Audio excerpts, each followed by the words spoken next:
Olá, seja muito bem-vindo. Meu nome é Angelina Beigrovic e sou especialista em inteligência cultural e desenvolvimento de negócios internacionais.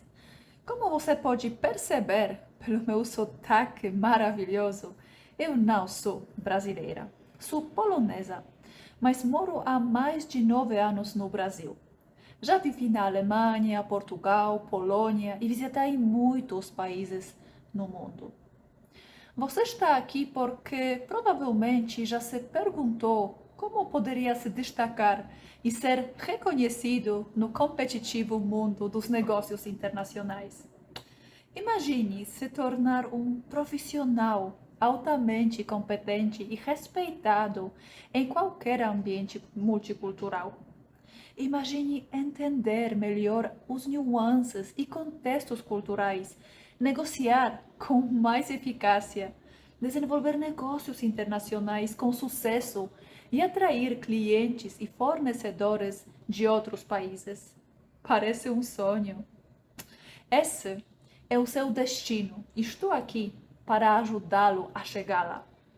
Após esta aula, você vai entender o poderoso triângulo cultural, conhecer os contextos interculturais, refletir sobre a sua própria cultura e interagir melhor com os representantes de outras culturas.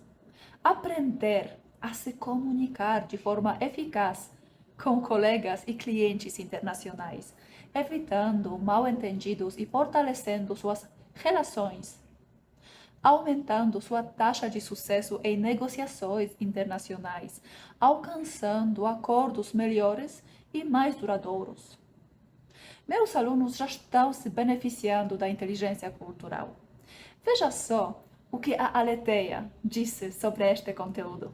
Olá, tudo bem? Eu sou a Letéia Mello, eu sou uma executiva comercial de uma empresa americana e meu foco principal no dia a dia é conversar com pessoas da América Latina e de vez em quando com outros continentes. Para mim é fundamental que eu entenda com quem eu estou conversando, da onde são, ter essa consideração com esses meus colegas de trabalho, dá todo um resultado diferenciado nos negócios. Encorajo você a procurar um profissional como a Angelina, que é capacitada e que é reconhecida no mercado por sua competência nesse tema. Mais que nunca, com essa conexão toda global, é importante que você, profissional, tenha esse olhar diferenciado para a comunicação intercultural.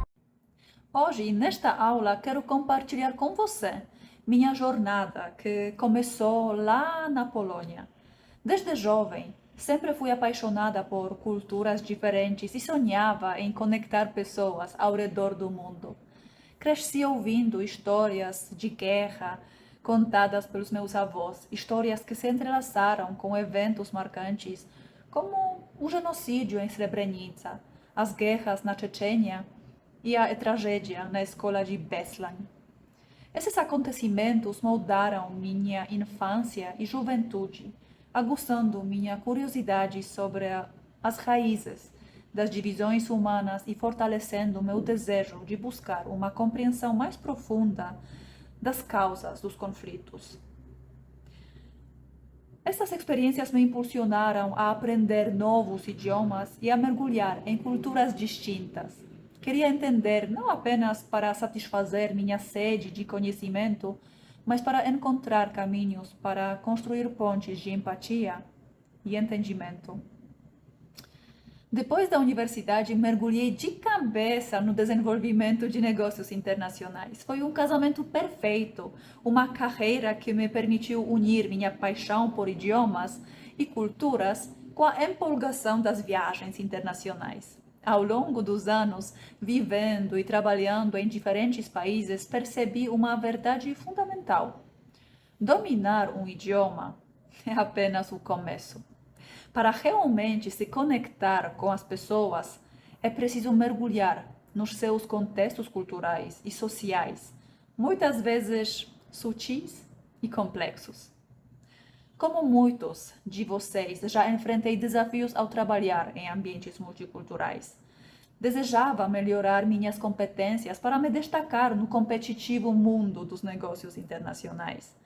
Queria me tornar um profissional global, alguém capaz de navegar por diferentes culturas, comunicar-se eficazmente e liderar com confiança em qualquer lugar do mundo. Mas como muitos de vocês, eu tinha dificuldades em entender completamente as nuances culturais, adaptar minha comunicação e desenvolver relações de confiança com colegas e clientes de diferentes origens. Então, eu encontrei uma maneira de resolver esses problemas através de estudos aprofundados, experiências práticas e a criação de um método estruturado para desenvolver competências globais. E é isso que eu vou dividir hoje com você. Quero compartilhar esse conhecimento porque acredito que cada um de nós tem um potencial de ser um líder global. Com as ferramentas certas, podemos alcançar esse potencial, construir pontes de entendimento entre diferentes culturas e fazer a diferença no mundo. Então, vamos para o nosso material exclusivo preparado especialmente para vocês sobre a inteligência cultural. Mas antes disso, gostaria de refletir uma coisa com vocês. Hoje vivemos em um mundo cada vez mais interconectado, onde quase 63% do PIB global foi gerado em 2022 pelo comércio internacional. Mas, mesmo assim, até 70% dos negócios internacionais falham devido às diferenças culturais. E olhem só, neste cenário, inteligência cultural se torna uma habilidade essencial para o sucesso. A grande oportunidade que eu vejo aqui é desenvolver essa competência para se destacar no mercado global. Imagine poder trabalhar de forma eficaz com colegas de diferentes partes do mundo, evitando mal-entendidos e criando um ambiente de colaboração e inovação. Profissionais e estudantes globais têm uma vasta oportunidade de inovação e crescimento. Dominar esse superpoder, inteligência cultural, pode ser a chave para desbloquear essa potencialidade. Agora, quando começo a aula sobre a inteligência cultural, eu gosto muito de trazer esse conceito do triângulo da inteligência. Hoje em dia se fala muito sobre a inteligência cognitiva. E nos anos 80, Howard Gardner inventou o conceito das inteligências múltiplas. Ou seja, ele dividiu inteligência cognitiva em 9 inteligências distintas. E aqui temos, por exemplo, inteligência lógico-matemática, onde as pessoas que têm mais habilidade com os números, assim, mais aptos para resolver os problemas matemáticos, têm inteligência linguística, onde as pessoas que têm mais facilidade de aprender novos idiomas podem aproveitar essa inteligência. Temos a inteligência espacial, sinestésica, intrapessoal, interpessoal, naturalista, espiritual. Então, tem muitas inteligências dentro desse conceito da inteligência cognitiva. Ao lado da inteligência cognitiva, temos também a inteligência emocional, ou seja, saber como lidar com as nossas emoções no dia a dia. E eu costumo dizer que aonde não chega nem a inteligência cognitiva, nem a inteligência emocional, temos a inteligência cultural. Agora, entendendo a importância da inteligência emocional e da inteligência cognitiva, poderemos aplicar a inteligência cultural em situações reais, como, por exemplo, negociações internacionais e liderança de equipes multiculturais. E, afinal de contas, o que é a inteligência cultural? O que é? E eu costumo fazer essa pergunta aos meus alunos, perguntando e mostrando essa foto e perguntando: o que é isso? E, normalmente, os alunos não têm muita dificuldade de responder: Angelina, é mapa mundi invertido. Pois é, e aqui temos uma pegadinha. Quem disse qual a maneira certa de ver o mapa mundi? Porque esse jeito de olhar para o mapa mundi é invertido. Quem definiu a maneira certa de olhar para o mapa mundi, né? E aqui também tem uma segunda pergunta. A segunda pergunta: qual é a maneira certa de comer arroz e feijão. E tem as pessoas, assim, dependendo da região, brigando por causa disso. Algumas pessoas dizem que primeiro colocamos arroz e depois feijão. Outros constatam que não, no primeiro momento colocamos feijão e depois arroz e brigam por causa disso. E se eu dissesse para você que a minha forma de comer arroz e feijão é essa é certa? Com essas duas perguntas, queria mostrar para você a primeira lição quando falamos da inteligência cultural. Não tem jeito certo nem errado de falar sobre costumes. São as coisas que nós acostumamos e fazemos, porque sempre se fazia na nossa família, na nossa região, etc. Então, a partir de agora, não julgue mais. Não tem jeito certo, não tem jeito errado. Temos jeitos diferentes. E não sei como vocês, mas eu adoro um filme Bastardos Inglórios, do Quentin Tarantino, e lá tem um fragmento que eu costumo dizer que é muito interessante, onde mostra a importância da inteligência cultural. É uma cena em um bar, onde o espião britânico, devido a um detalhe, foi desmascarado pelos alemães. Vamos assistir? Eine Flasche 33 Jahre alten Whisky aus dem schottischen Hochland. Was sagen Sie, meine Herrschaften? Das ist sehr freundlich, Sturmbannführer. Erik, der 33er! Und frische Gläser! Wir wollen ja nicht, dass Sie den 33er hier mit Ihrem Gesöfter verseuchen. Wie viele Gläser? 5. Für mich nicht. Ich mag Scotch, Scotch mag mich nicht. Ich auch nicht, ich bleib beim Shampoos. 3 Gläser. E olhem só que interessante, esse espião britânico mostrou o número 3 dessa forma. Eu sei que aqui no Brasil também as pessoas costumam dizer, mostrar 3 com esse sinal. Mas para mim, como para os alemães, a maneira mais habitual de mostrar 3 é assim. E só esse simples gesto de mostrar número 3 entregou o nosso coitado espião britânico aos alemães. Então, esse é um detalhe. E agora, com esses dois exemplos, assim, duas perguntas que eu fiz antes, e com essa cena, já podemos explicar e dizer o que é a inteligência cultural. Então, inteligência cultural, basicamente, é a capacidade de compreender, respeitar e interagir de forma eficaz com pessoas de diferentes origens culturais e sociais. E eu gosto muito de mostrar esse modelo de iceberg cultural, uma ferramenta poderosa para entender a complexidade das culturas. Como o próprio nome sugere, a cultura pode ser comparada a um iceberg, onde a parte visível acima da superfície representa apenas uma pequena fração do todo.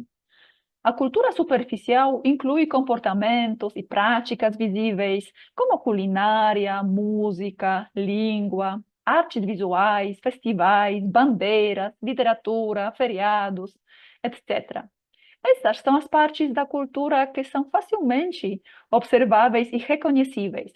Por exemplo, quando pensamos na cultura japonesa, muitas vezes pensamos em sushi, kimonos ou festivais de flores de cerejeira. Esses são elementos culturais visíveis e facilmente identificáveis que representam cultura superficial.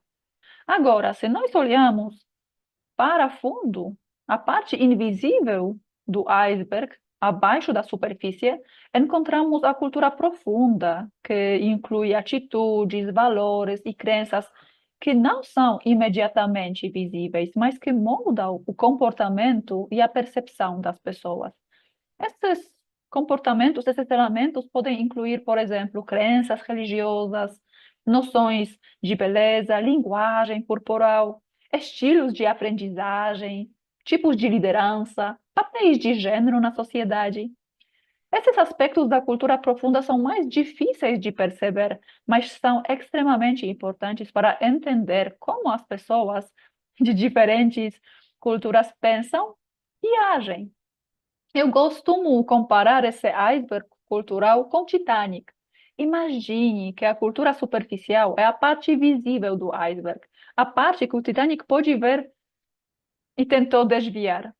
No entanto, o verdadeiro perigo estava na parte submersa do iceberg, a cultura profunda. O Titanic não conseguiu evitar essa parte invisível que acabou causando seu naufrágio, né? E da mesma forma, se nós não compreendemos a cultura profunda de outras pessoas, podemos nos encontrar em situação de mal-entendidos e conflitos que podem afundar nossos esforços de comunicação e colaboração. Então, queria aqui ressaltar a importância da cultura profunda. Isso é crucial para o sucesso em ambientes culturais. Sem esse entendimento, podemos facilmente interpretar mal os comportamentos e intenções de pessoas de outras culturas. Por exemplo, um executivo americano pode achar a comunicação indireta de um colega japonês confusa ou até mesmo desonesta, se não entender que na cultura japonesa a comunicação indireta é uma forma de evitar conflitos e manter a arte, a manter a harmonia e a arte de bem-estar comum e social. Então, eu espero que vocês tenham em mente também essa imagem do Titanic e com o modelo de iceberg cultural. E eu gosto muito de colocar essa frase do Marcel Proust: a verdadeira viagem de descobrimento não consiste em procurar novas paisagens, e sim em ter novos olhos. E eu gostaria que, a partir dessa aula, vocês também olhem as situações do dia a dia com novos olhos. E agora sim, podemos falar sobre o nosso triângulo cultural, que já foi antecipado nas mensagens aqui. Então, inteligência cultural, eu gosto muito de trabalhar em triângulo, em três aspectos cruciais. Primeiro é contexto. Para podermos entender que eu sou eu e outro é diferente de mim, eu preciso ter contraste. E nossa consciência aprende com o contraste, né? Então, nós precisamos, de alguma forma, vivenciar esse famoso choque cultural. Então, contextos fala disso. Eu, como polonesa, claro que o meu contexto na Polônia é totalmente diferente do que o contexto no Brasil. O contexto social, econômico, político, religioso. São contextos totalmente diferentes. Então, eu na Polônia preciso me comportar com códigos diferentes do que aqui no Brasil. Isso é o primeiro passo do triângulo. Agora, quando já conhecemos que tem culturas diferentes, tem comportamentos diferentes, tem repertórios diferentes, eu posso me aprofundar e refletir sobre as minhas próprias crenças. Eu, espelho cultural. Quem sou eu? Quem é a Angelina? O que é verdadeiramente meu e o que não é meu? E o que é causado simplesmente pelo fato de que eu fui inserida num certo contexto, numa certa cultura. Por exemplo, a Polônia é um país muito católico até hoje. E religião, Igreja Católica, sempre teve muito impacto na sociedade. E eu, por ser polonesa, posso ter uma certa tendência de ser mais tradicional, mais conservadora. Mas isso realmente é meu? Angelina, realmente sou assim? Ou é simplesmente um resultado de uma cultura em que eu estou inserida? Então, aqui é um exercício de autorreflexão, de autoconhecimento. O que é verdadeiramente meu e o que é de outros, de uma cultura, o que foi imposto em mim. Agora, já que conhecemos os contextos diferentes, sabemos mais sobre quem somos nós, e agora sim, nesse terceiro ponto, nós podemos nos relacionar melhor com os outros. Então, eu me relacionando com outros, eu e o outro. E vamos partir pelo contexto. Uma objeção que é muito comum que eu tenho aqui nas minhas aulas é a dificuldade de adaptação a novas culturas. Aqui podemos superar isso com estratégias práticas, mostrando como adaptar nosso estilo de comunicação e liderança para diferentes contextos culturais. E ao fazermos isso, podemos não apenas melhorar a nossa interação com o outro, mas também construir confiança, que promove um ambiente mais inclusivo. Então, vamos partir agora e falar um pouco sobre contexto. E eu adoro essa frase de um filósofo austríaco, Ludwig Wittgenstein. Os limites da minha linguagem são os limites do meu mundo. E eu sempre acreditei muito no poder do conhecimento. Quanto nós mais sabemos, quanto maior o nosso repertório, nós podemos, de alguma forma, interagir de forma melhor e ter um leque de escolhas. Nessas circunstâncias eu posso me comportar dessa forma, agora dessa forma. E não estamos apenas escravos dos nossos instintos. Então eu gosto muito dessa frase e me parece que ela combina muito bem com o conceito do contexto. No início do ano, foi publicado um artigo super interessante, até inclusive eu recomendo a vocês lerem. Aqui tem esse QR Code que vocês podem escanear e ver também. É muito interessante sobre os conflitos que podemos observar em 2024. Então, podemos ver que tem aqui alguns pontinhos nesse mapa, verdes, amarelo, e o que é interessante aqui que eu queria mostrar, quais são os contextos diferentes aqui? Olhem só, nesse mapa podemos ver dois continentes onde não há conflitos, ou seja, não muito grandes conflitos que o mundo vai observar. É a América do Sul e a Austrália. E eu gosto muito dessa comparação porque, como eu sou polonesa e na Polônia, na Europa, nós sempre tivemos muitos conflitos. Eu gosto muito do Brasil, me sinto muito bem e eu sinto, na verdade, esse pacifismo, que é um povo muito mais pacífico do que, por exemplo, eu costumava a ver e na Polônia, com os nossos vizinhos. Então, é uma coisa que achei importante para trazer, para comparar esses contextos diferentes. E como já mencionei um pouco antes, o meu contexto na Polônia é diferente do que no Brasil. Eu, por exemplo, na Polônia, estou muito mais reservada, não abraço todo mundo. Nós não temos esse costume de abraçar, de falar muito com outras pessoas. Somos muito mais reservados, somos mais diretos também. E uma coisa que eu precisei aprender aqui no Brasil é interpretar as perguntas, porque, por exemplo, se alguém pergunta um polonês na Polônia, tudo bem, normalmente o polonês vai reclamar. E quanto mais reclama, melhor. É como uma competição, quem tem mais difícil na vida. E no Brasil é o contrário, mesmo a pessoa sofrendo e enfrentando as situações mais complicadas, ela vai sempre responder, tá tudo bem, tá tudo bem. E sabemos que é uma forma de responder. Então, eu achei muito interessante, porque na Polônia é ao contrário, quanto mais reclama, melhor. Parece que outra pessoa está feliz que você pode ter pior do que você. Então, até estão competindo, quem tem pior na vida. E no Brasil, não, tá tudo bem, tá tudo bem. Então, aqui nessa parte, nós falamos sobre contexto, o primeiro pilar do nosso triângulo cultural. Agora vamos partir para eu, o nosso espelho cultural. Aqui vamos refletir sobre como a nossa própria cultura molda nossas percepções e interações. E esse exercício introspectivo aumentará nossa autoconsciência e a nossa capacidade de entender e respeitar perspectivas dos outros, que é super importante. E também eu trouxe aqui para vocês uma frase de Anais Nin: não vemos as coisas como são, vemos as coisas como somos. Então, para refletirmos um pouco. E uma pergunta que não quer calar, já falamos sobre os ingredientes de uma cultura. Quais aspectos de uma cultura vocês acham que podem afetar como somos? Aqui eu separei somente alguns elementos. Claro, tem mais, mas para ser mais objetiva, escolhi alguns. História impacta, história de um país impacta como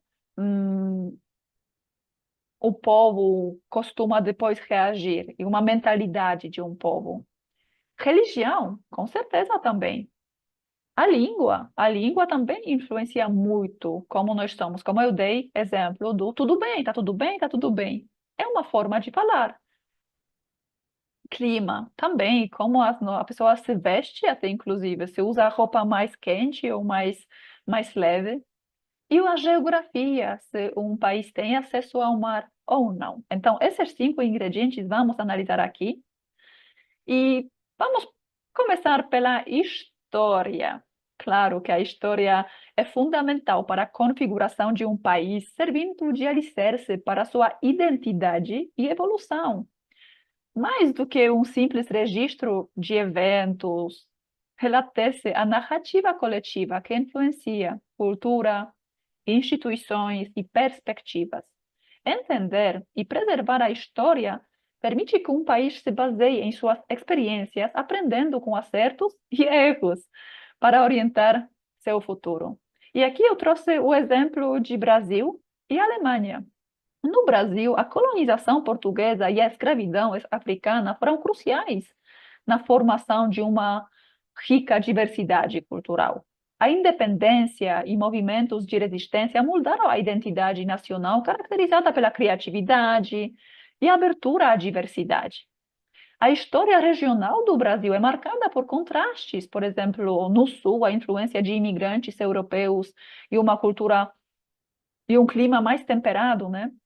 Fortaleceram a economia agrícola e industrial, enquanto no norte a colonização portuguesa e o ciclo da borracha, junto com a presença indígena e a Amazônia, criaram uma trajetória de desenvolvimento muito distinta do que no sul. Então, nós podemos ver claramente essas distinções entre sul e norte.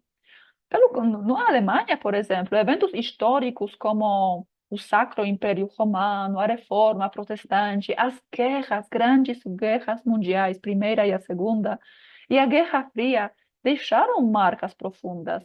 A disciplina e eficiência alemãs, a resiliência pós-guerra e o valor na educação e ética de trabalho são reflexos dessa história. Além disso, a rica tradição em filosofia, música, artes, como figuras como Kant, Nietzsche, Bach, Beethoven, destaca a cultura intelectual e artística do país. A história complexa e multifacetada, da Alemanha continua a evoluir, mostrando como ela molda, de alguma forma, a identidade nacional e internacional do país. Então, aqui eu quis fazer essa comparação, que a história do país impacta diretamente na mentalidade, a mentalidade do seu povo. E aqui eu trouxe uma recomendação de um filme muito bom, é um filme alemão, Ele Está de Volta. Ele está disponível gratuitamente no YouTube. É um filme que conta um pouco o que aconteceria se Hitler voltasse hoje em dia à Alemanha. Muito vale a pena. Então, aqui falamos um pouco sobre a história. E agora vamos entrar na segunda parte, no segundo elemento, a religião. Olhem só. E aqui eu quero ressaltar com muita força aqui que a interpretação pessoal de conceitos religiosos também pode variar significativamente, influenciando a história e a cultura de diferentes maneiras.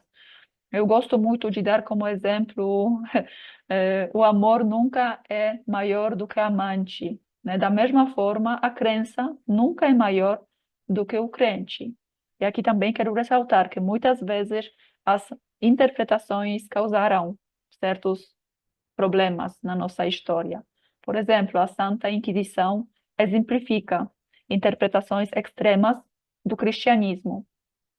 Mas aqui queria explorar como o catolicismo e o protestantismo aqui, até mostrei aqui as bandeiras do Brasil, que ainda no Brasil o catolicismo continua como uma religião predominante, mesmo que tem muita variedade, e com certeza não podemos dizer que o Brasil é somente catolicismo, mas ainda assim ela predomina. E nos Estados Unidos, a religião predominante é protestantismo. Então, queria comparar um pouco essas religiões. No Brasil, por exemplo, a cultura católica permeia a sociedade com conceitos de culpa e redenção, frequentemente mal interpretados, claro. Por exemplo, a passagem bíblica, temos uma passagem lá que é mais fácil um camelo entrar pelo buraco de uma agulha do que um rico entrar no reino de Deus. Foi entendida como uma crítica à riqueza em si. E desconsiderando o alerta sobre os riscos de valorizar excessivamente os bens materiais. E as pessoas dessa interpretação contribuiu significativamente para uma mentalidade em que o progresso financeiro é associado ao sentimento de culpa. Em contraste, nos Estados Unidos, a influência do protestantismo moldou uma cultura que valoriza a ética do trabalho, o individualismo e busca por realizações pessoais. A ênfase no esforço individual e na responsabilidade pessoal ajudou a construir uma identidade nacional que preza pela autonomia e pelo sucesso individual. Então, aqui podemos ver que a religião, e mais especificamente a interpretação dos textos sagrados, desempenha um papel crucial na definição dos valores e comportamentos em ambos países. Essas diferenças culturais refletem a diversidade e a complexidade do impacto das crenças religiosas nas sociedades. E aqui também eu trouxe uma recomendação de um livro que eu me baseei para preparar essa parte, é um livro do Max Weber, A Ética Protestante e o Espírito do Capitalismo. É um livro muito, muito interessante. Então, já falamos sobre a história, sobre religião, agora vamos partir para o idioma. Como o idioma forma a nossa forma de pensar. E aqui eu gosto muito do TED Talk da Lera Boroditsky, uma cientista cognitiva. Ela fez essa pergunta: como a linguagem modela a maneira como nós pensamos? Eu recomendo também muito assistir a palestra dela no TED Talk. Ela é disponível também no YouTube. E, por exemplo, aqui, uma das respostas, por exemplo, os Inuits, um grupo indígena do Ártico, possuem um vocabulário extenso em sua língua para descrever a neve. Aqui nos países onde não tem neve, não existe essa necessidade de falar sobre diferentes tipos de neve. E eles, por exemplo, utilizam palavras como canik para a neve fresca que está caindo, aqui essa imagem acima, para a neve fresca que está caindo, né? Essa imagem da neve. Nilak, por exemplo, a palavra nilak é para gelo transparente, de água doce para beber. Então, essa imagem segunda. E quino, então, terceira imagem de baixo, para gelo fofinho, pastoso, perto do mar. Refletindo isso, essas palavras refletem a importância e prevalência da neve em seu ambiente. Então, aqui nós temos exemplo da neve. Agora, da mesma forma, os povos indígenas do Brasil possuem um léxico detalhado para diferentes tonalidades de verde, uma habilidade vital para identificar plantas utilizáveis em seu entorno cultural. Então, olhem só como a cultura e o ambiente, de alguma forma, molda o idioma também, né? É muito, todos os elementos se entrelaçam, é muito lindo ver isso. E aqui na sua palestra, a Lera menciona sobre cor azul. Aqui no Brasil, você pode dizer azul para essas 4 tonalidades. Agora, eu como estudo russo, lá na Rússia, as pessoas vão distinguir uma palavra para azul claro, que é голубой, e uma palavra separada, distinta, para um azul mais escuro, é синий. Então, isso também mostra de forma muito nítida que o idioma, de alguma forma, molda a forma como nós pensamos. E eu gosto também muito de dar exemplo meu, pessoal. Como polonesa, aprendendo, eu falo 6 idiomas, então eu vejo o quanto é interessante ter essa consciência da lógica do idioma, que nós aprendemos uma coisa e depois podemos ver que a lógica do idioma é super diferente. Na Polônia, nós temos somente 3 tempos verbais: passado, presente, futuro. E para mim, foi muito difícil. Até hoje, eu cometo muitos erros em português relacionados com tempos verbais, porque acho que são super difíceis para mim, para distinguir. É lógica diferente, mas por outro lado, nós temos declinações do substantivo. Por exemplo, uma palavra menina. No Brasil, em português, não vai mudar essa palavra. Menina, claro, a não ser a pessoa quer falar sobre o plural, meninas, né? Isso muda essa palavra. Mas na Polônia muda a palavra menina, tem 7 casos diferentes. Dependendo se eu falo com a menina, a palavra menina vai se comportar assim, vai se declinar de uma forma. Se quero dizer que eu vou com a menina, a palavra menina vai declinar de outra forma. E temos 7 casos diferentes.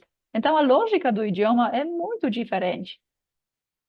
Então, aqui já falamos, resumindo, assim, eu gosto de resumir, então, resumindo, já falamos hoje sobre a história, sobre religião, sobre idioma, e agora partimos para clima. Como o clima impacta quem somos, como nos comportamos, até como nos vestimos. Com certeza, isso também impacta muito na nossa vestimenta. E aqui eu trouxe um exemplo, porque, claro, tem tantos conceitos que eu poderia falar e falar horas, mas como o nosso tempo é limitado, eu encortei um pouco alguns conceitos e trazendo as coisas mais interessantes e mais impactantes.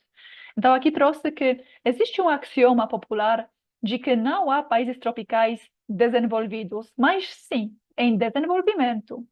E claro que é uma generalização que aponta para o desafio que climas extremos podem trazer ao desenvolvimento econômico sustentável.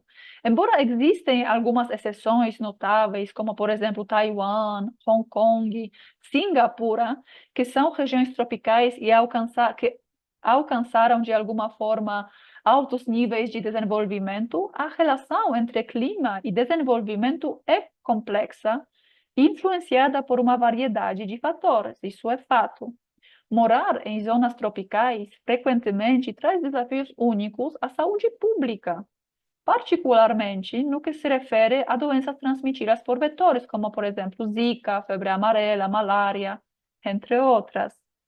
Então, também podemos notar que temos esse costume.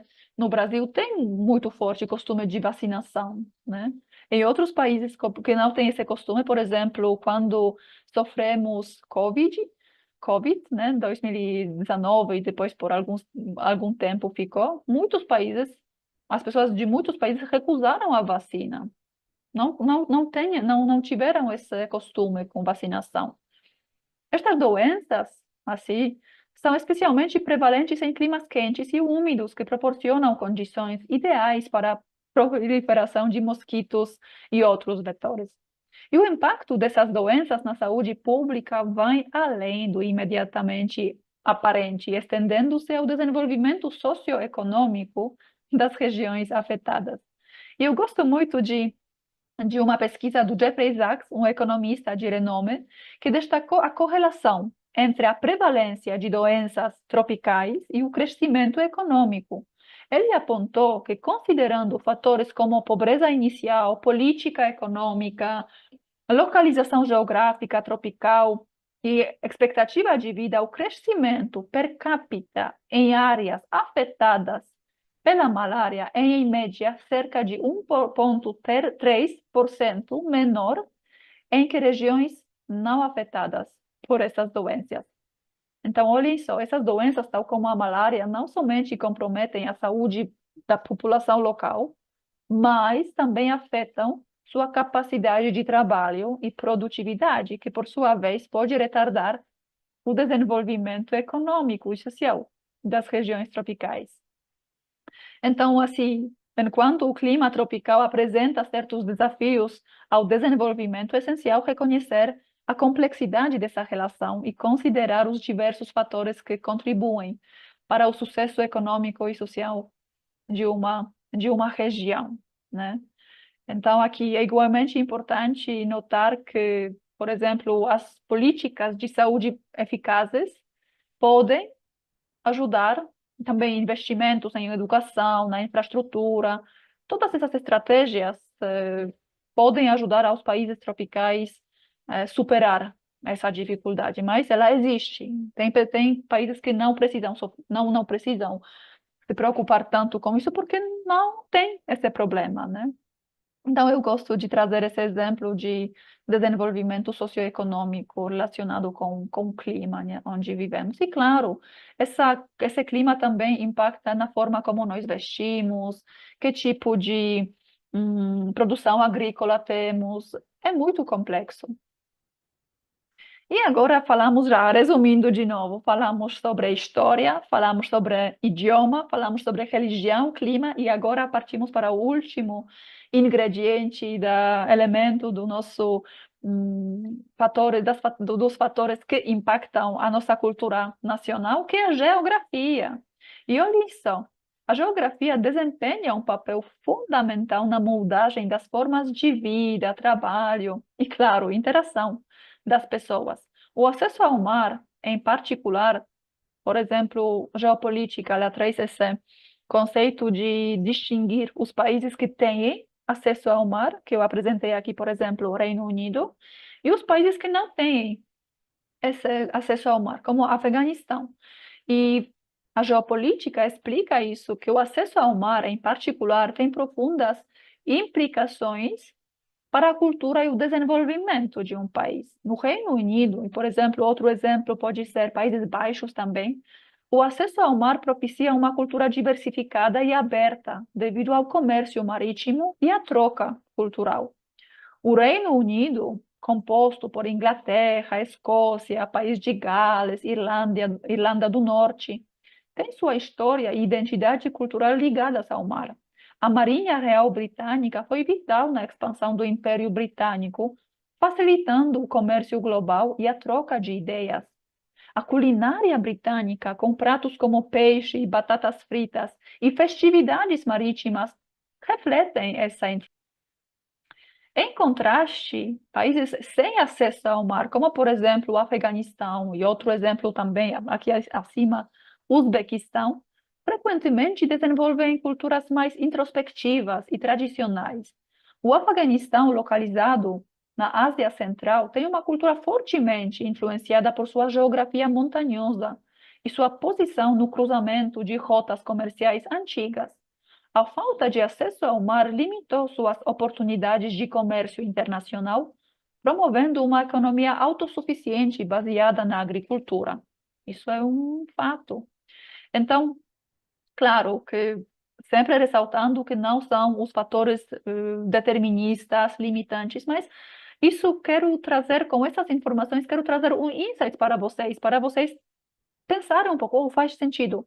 Claro que o Japão, por exemplo, uma sociedade também que tem acesso ao mar, um país que tem acesso ao mar, pela sua história, que ela foi, por muito tempo, foi isolada dos outros países, não tem as mesmas características como, por exemplo, o Reino Unido, que rotas marítimas e comércio internacional foi muito forte. Então, claro, aqui não quero gerar nenhuma dogmas que é assim e não vai ser diferente. Isso trago como uma reflexão para tentar entender. E, claro, sempre ressaltando que tem muitos fatores que impactam. Não dá simplesmente falar sobre um elemento e já tentar explicar o mundo todo. Há diferenças também. Então, aqui, já que terminamos os 5 elementos, eu gostaria de propor um exercício de autorreflexão. Eu preparei aqui uma tabela onde separei como esses aspectos, esses elementos impactam para dentro, me impactam para dentro, ou seja, como eu me comporto, como eu penso, como a história, por exemplo, impactou como eu me relaciono com os outros, isso seria para fora. Idioma, como eu me comunico comigo mesma, quais palavras eu uso e como eu me comunico com os outros. Então, para tentarmos um pouco responder essas perguntas, fazermos essa autoanálise, autorreflexão, respondendo como a história, idioma, geografia, religião e clima impacta para dentro, eu, e para fora, contato com o mundo. E aqui, como não temos muito tempo, nosso tempo é muito escasso, eu gostaria de propor vocês poderem copiar essas perguntas, que eu até preparei perguntas para facilitar o exercício sobre a história.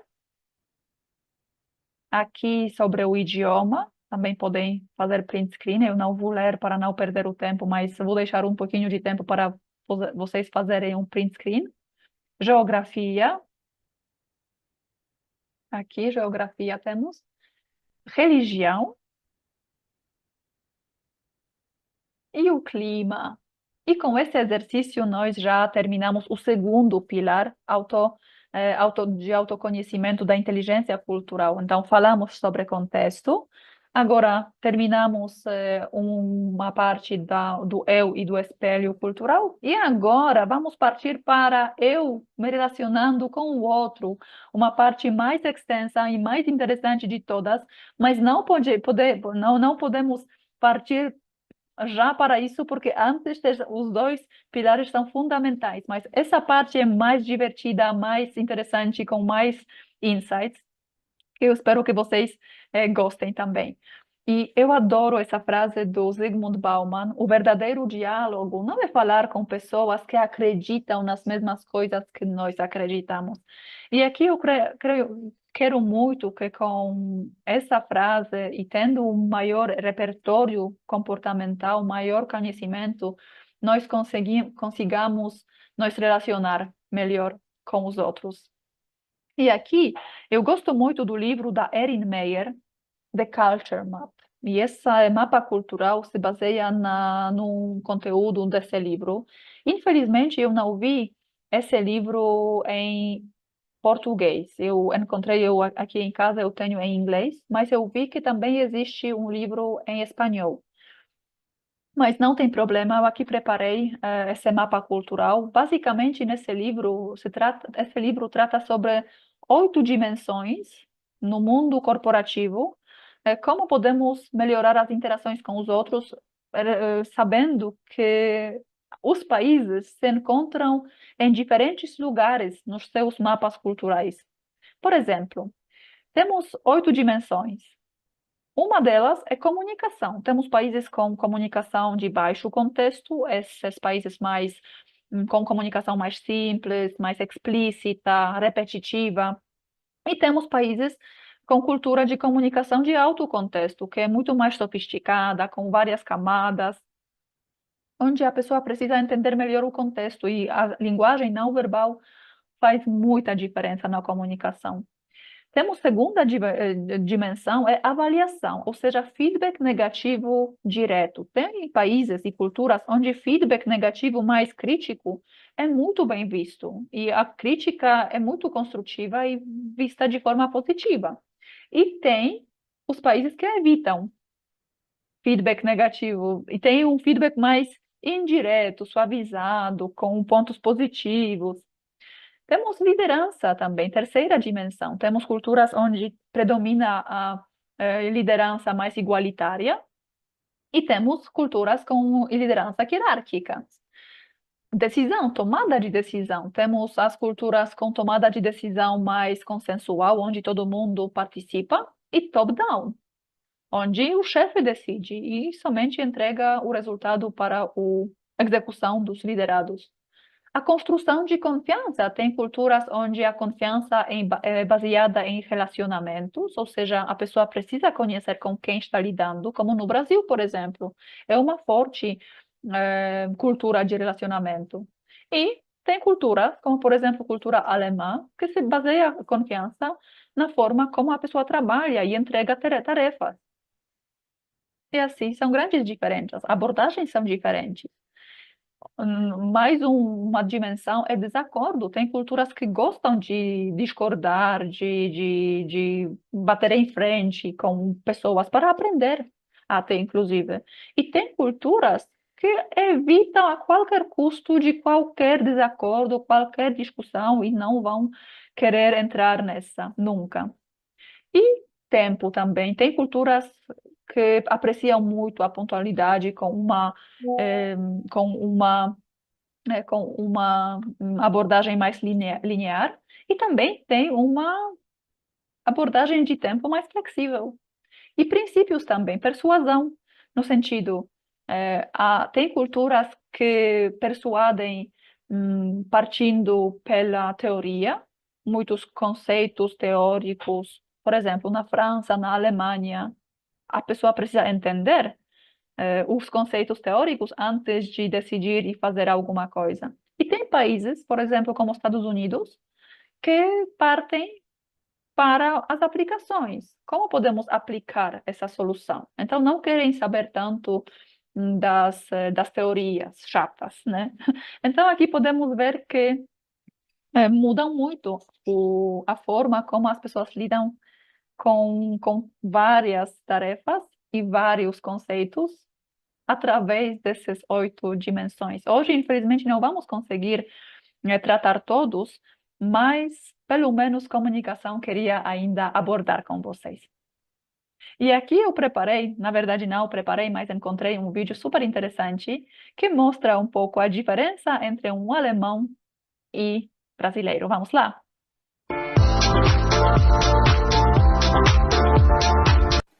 Oi, Klaus! Vamos ao cinema no final de semana? O que você acha? Oi, Ana. Ah, não posso. Tchau.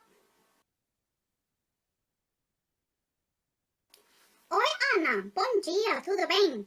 Vamos fazer um churrasco este final de semana, o que você acha? Ah, final de semana? Mas já quer combinar uma coisa para final de semana? Mas a gente combina ainda, tá? Ainda cedo, né? A gente pode combinar ainda uma coisa, eu te ligo. Mas nós podemos combinar agora. Mas a gente combina, tá? A gente se fala ainda, tá? Tchau. Então, tchau. Olha, que interessante.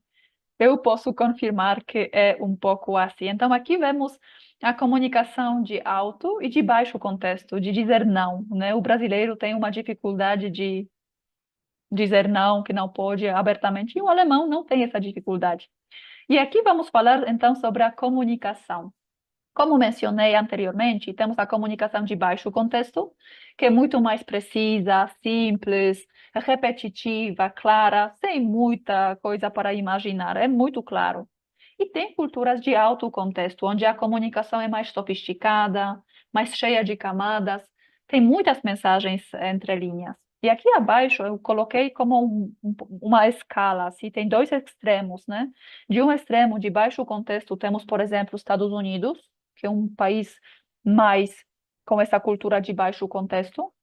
E uma coisa interessante que explica um pouco, porque podemos ver que temos Estados Unidos, Austrália, Canadá, são os países onde teve muita imigração de vários países. Então, essas sociedades muito heterogêneas precisavam de trabalhar em conjunto, mesmo cada um falando outro idioma. E isso criou uma linguagem muito explícita, sim ou não?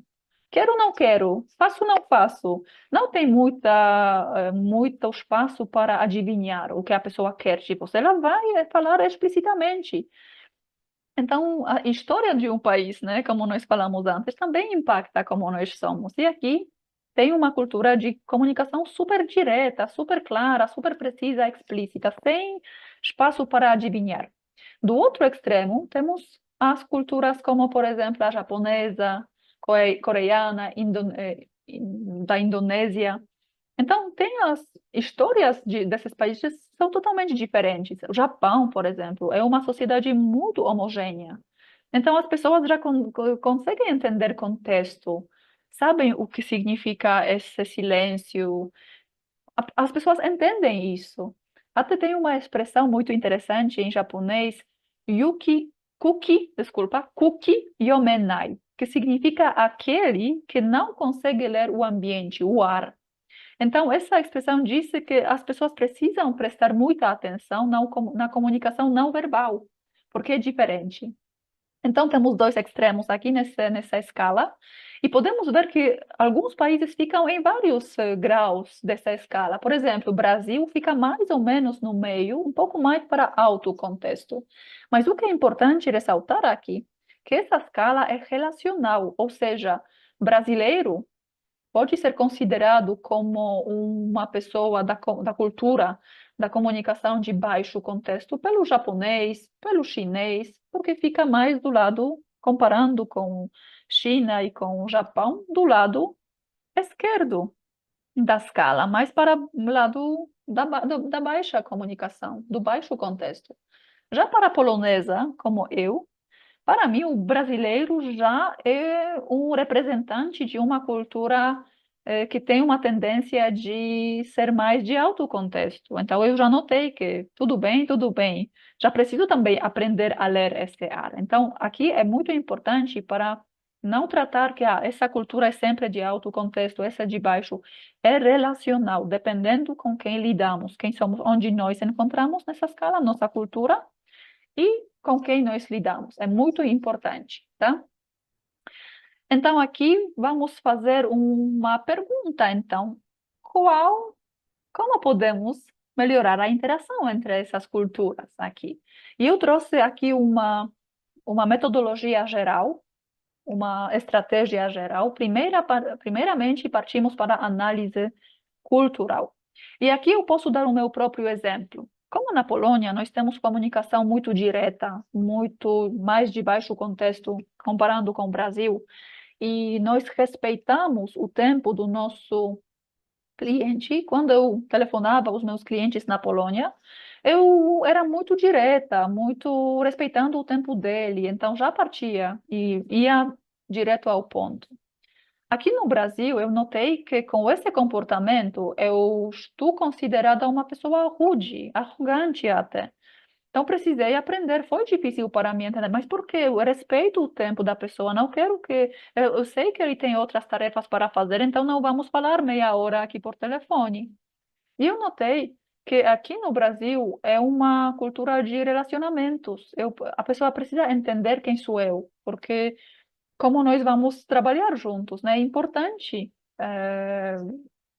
nós termos uma ligação,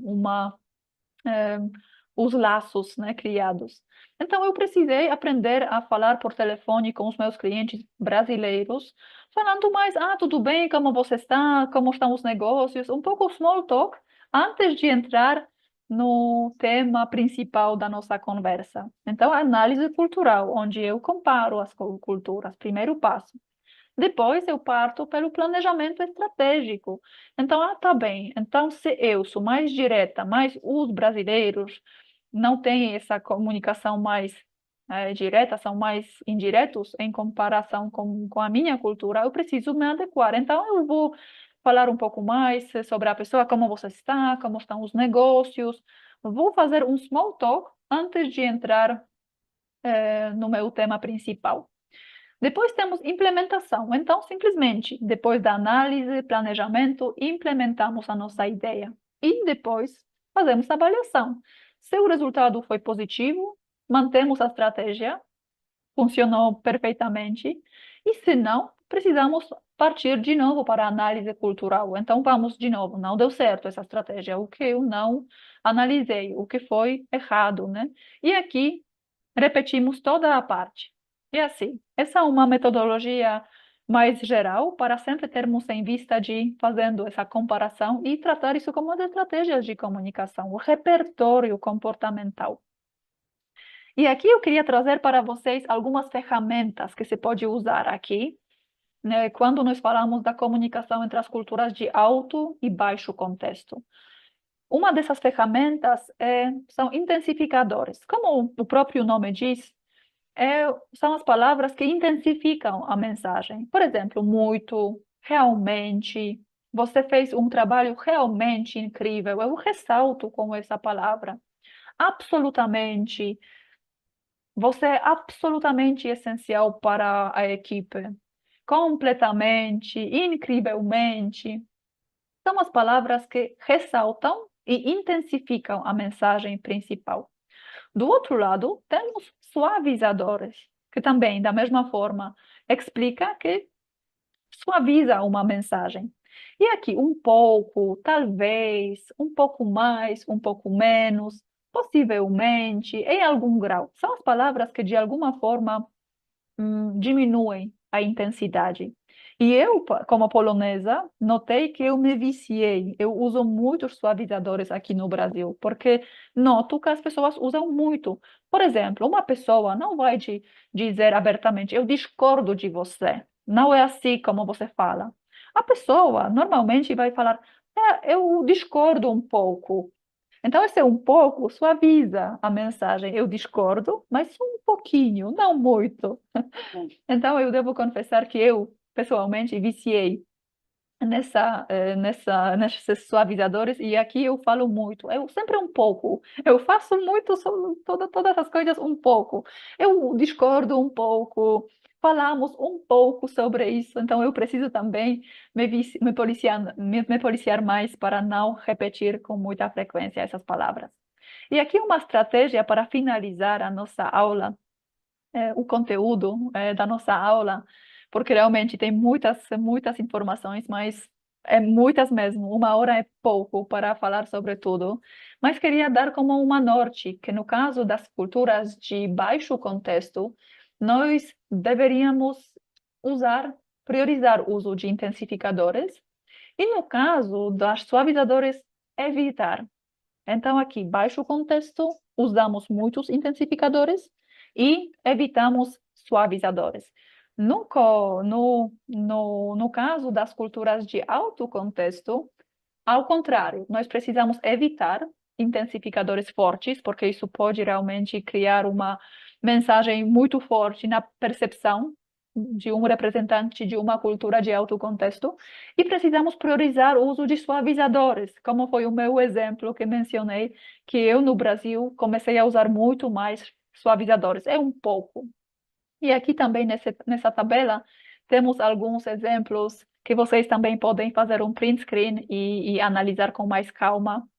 E com isso, realmente, tem tantos conteúdos sobre liderança, sobre tomada de decisão, mas para hoje, como conteúdo, queria deixar essa parte somente.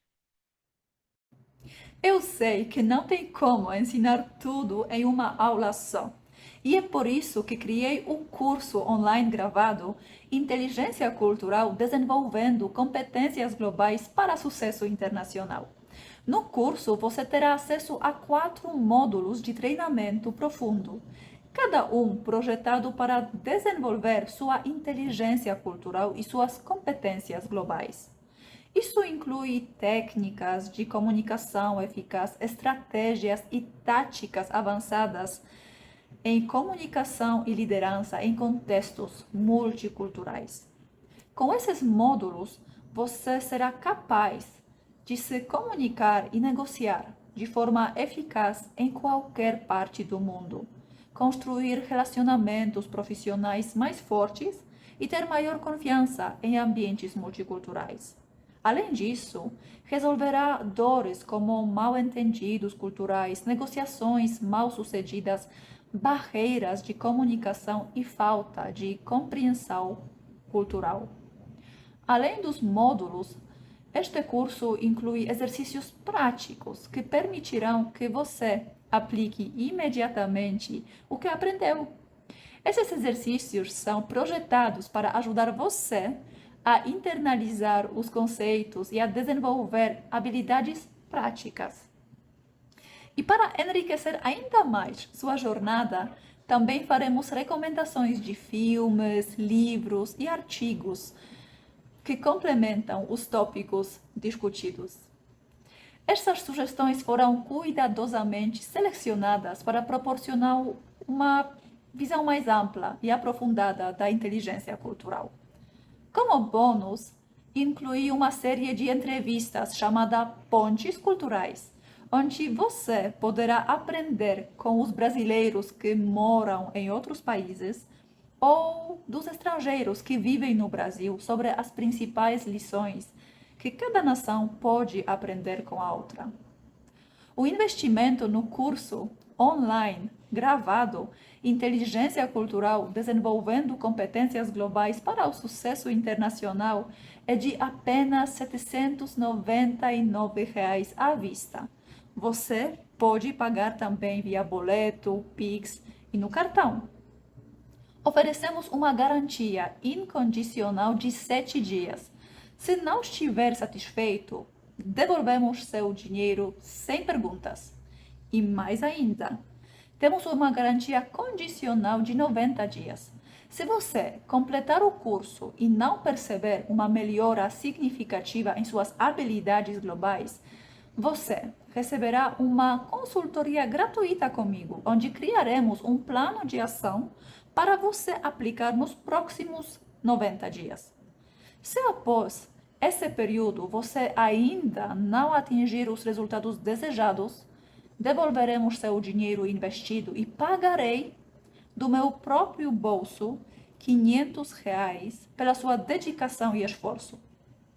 Para acessar a página de vendas e se inscrever no curso, clique no link na descrição dessa aula.